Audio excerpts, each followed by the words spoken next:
भावी मुख्यमंत्री म्हणून लावण्यात आलेले काय वाटतं महाविकास आघाडीचा चेहरा सांगलीत ज्यांनी मुख्यमंत्री उद्धव ठाकरे असे बॅनर्स आणि पोस्टर्स लावलेले आहेत ते पेलवान डबल महाराष्ट्र केसरी चंद्रकांत पाटील उपस्थित आहेत.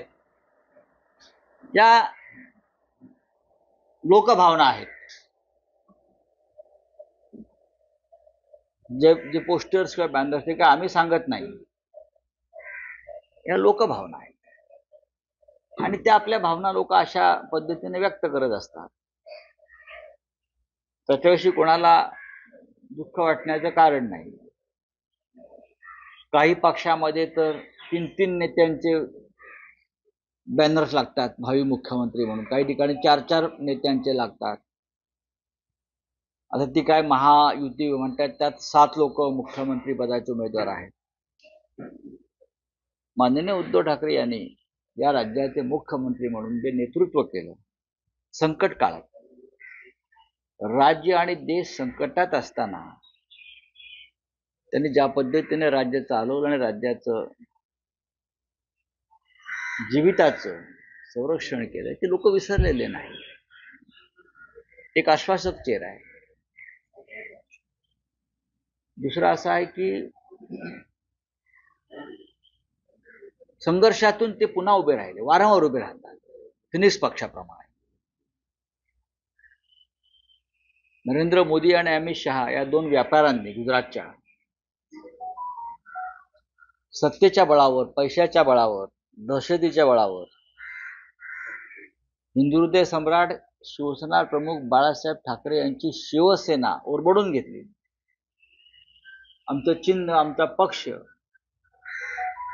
हा ओरबडून घेतला आणि गद्दारांच्या हातात सोपवला. त्यांना वाटलं नेतृत्व संपेल, शिवसेना संपेल. पण त्या संकट काळात सुद्धा माननीय उद्धव ठाकरे साहेब जिद्दीने उभे राहिले. त्यांनी आपला पक्ष नव्याने उभा केला. 9 खासदार वेगळ्या चिन्हावर निवडून आणले आणि आज आम्ही विधानसभा जिंकण्याच्या दिशेनं दमदार पावलं टाकत आहोत. हे सोपं नाही. या राज्याची जनता माननीय उद्धव ठाकरे यांच्या पाठीशी उभी राहिली. या राज्याच्या जनतेनं जे बाळासाहेब ठाकरेंवरती प्रेम केलं, हिंदुहृदय सम्राट बाळासाहेब ठाकरेंवर, तेच प्रेम ते उद्धव ठाकरे यांच्यावर करतात. त्याच्यामुळे गुजरातमधून औरंगजेबाचे कितीही चेले चपाटे आले गुजरातमधून, तरी त्यांना महाराष्ट्रात शिवसेनेला खतम करता येणार नाही, ठाकरेंचं नेतृत्व संपवता येणार नाही. हा छत्रपती शिवाजी महाराजांचा महाराष्ट्र आहे आणि इथे फक्त छत्रपती शिवाजी फॅन्स क्लबच चालतो. औरंगजेब फॅन्स क्लब भाजपात आणि गुजरातमध्ये. कारण औरंगजेबाचा जन्म कुठे झाला?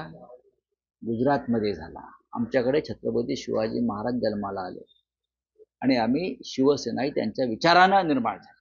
त्याच उद्धव ठाकरेंना अडचणीत निर्माण करण्याचं काम करण्यात आलं होतं. अनेक खुलासे जे अनिल देशमुख यांनी केले, उद्धव ठाकरे असेल, देवेंद्र फडणवीस, बरं का, ही राजकारणातली पावसाळ्यात उगवलेला छत्री आहे. कसं आता राजस्थान, मध्य प्रदेश वगैरे अनेक भागामध्ये मुख्यमंत्री नेमले गेले, कोणाला माहीत नाही.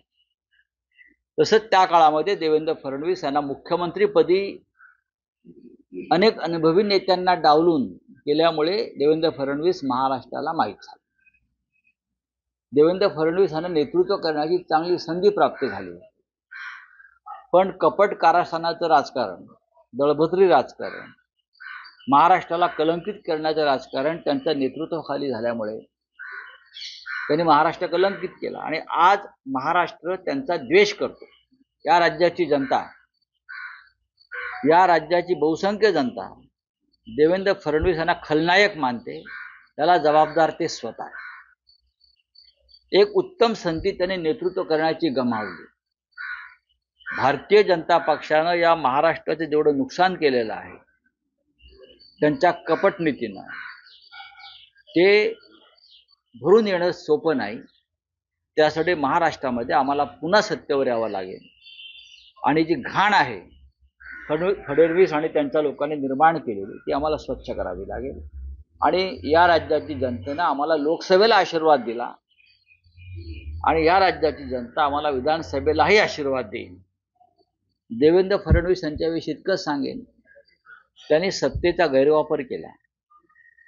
आपल्या विरोधकांना बदनाम करण्यासाठी, खतम करण्यासाठी, तुरुंगात टाकून राज्य करण्यासाठी त्यांनी गृह खात्याचा गैरवापर केला.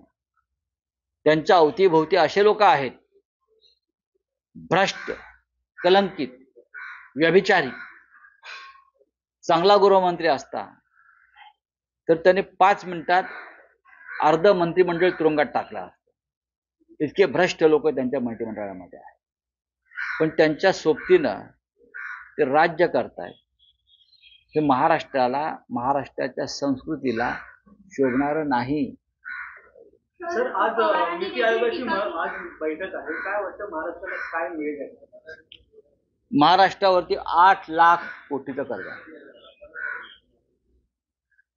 8 लाख कोटीचं कर्ज घेऊन या राज्याचे अर्थमंत्री, मुख्यमंत्री नीती आयोगापुढे जाणार. हे कर्ज का झालं आणि कोणी केलं याचं उत्तर आजच्या राज्यकर्त्यांकडे नाही. कर्जाचा डोंगर असताना फक्त निवडणुका जिंकण्यासाठी घोषणा करतायत, अनेक घोषणा करतायत.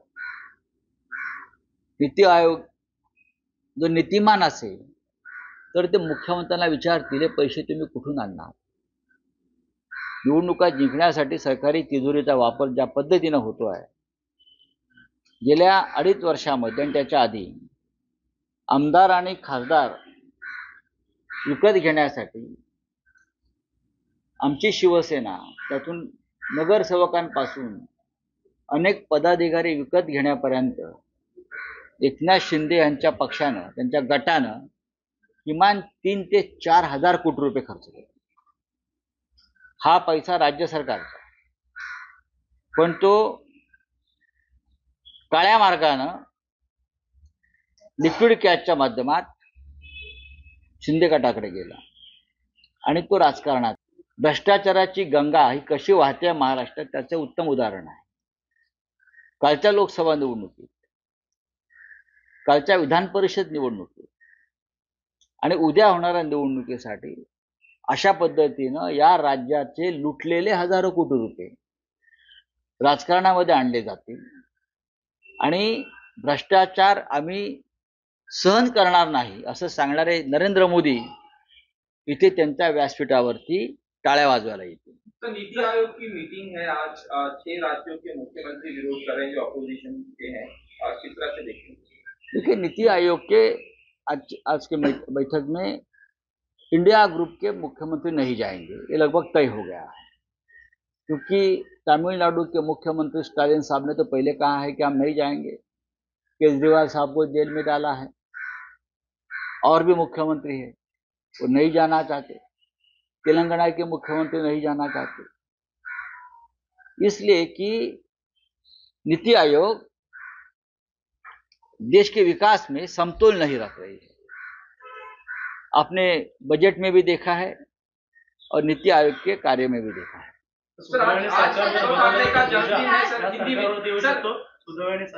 हाँ, बताइए. सर, उद्धव ठाकरे का जन्मदिन है. आपने 2 व्यापारियों की बात की, औरंगजेब फैन क्लब की बात की और भावी मुख्यमंत्री के पोस्टर लगे हुए हैं उद्धव ठाकरे जी के. क्या कहना?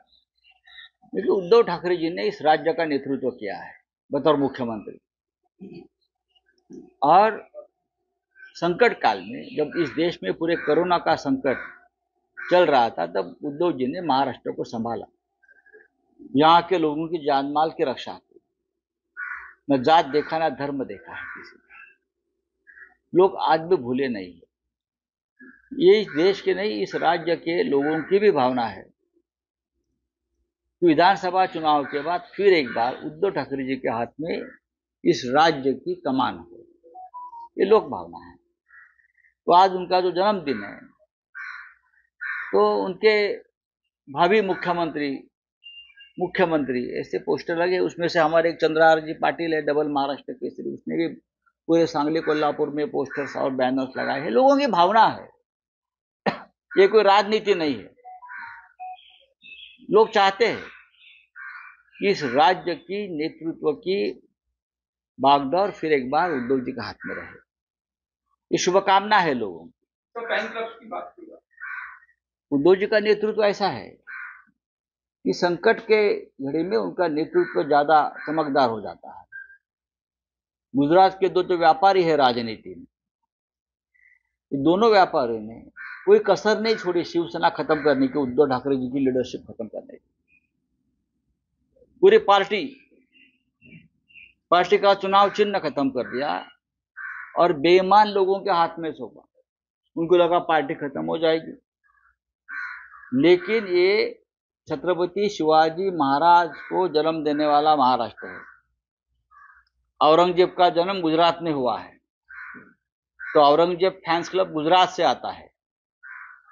महाराष्ट्र में छत्रपति शिवाजी फैंस क्लब है। आप हमसे टक्कर नहीं ले सकते। हमारा प्राण जाएगा, लेकिन हम वचन नहीं छोड़ेंगे। इतना ही कहता हूं।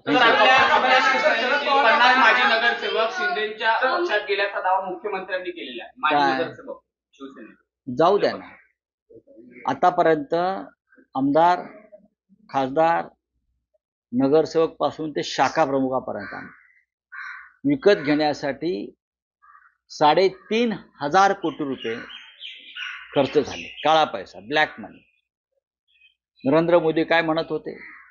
काळा पैसा मी जनतेमध्ये वाटेन, ब्लॅक मनी जो आहे हा मी भ्रष्टाचाराचा पैसा जप्त करून जनतेत वाटेन। हा कुठे वाटला जातोय हे तुम्हाला दिसतंय महाराष्ट्रामध्ये। आपण पाहताय ना, शाखा प्रमुखालाही 5-5 कोटी रुपये दिले जातात विकत घेण्यासाठी आमच्या। हा पैशाचा खेळ आहे, हा भ्रष्टाचाराचा खेळ आहे। लोकसभा निकालानं या राज्याच्या जनतेनं आपला कौल स्पष्ट दिला। विधानसभेत सुद्धा हा कौल स्पष्ट होईल। तुम्ही आमचे किती लोक विकत घ्या किंवा फोडा, या महाराष्ट्रामध्ये महाविकास आघाडीची सरकार येईल याच्याविषयी माझ्या मनात शंका नाही।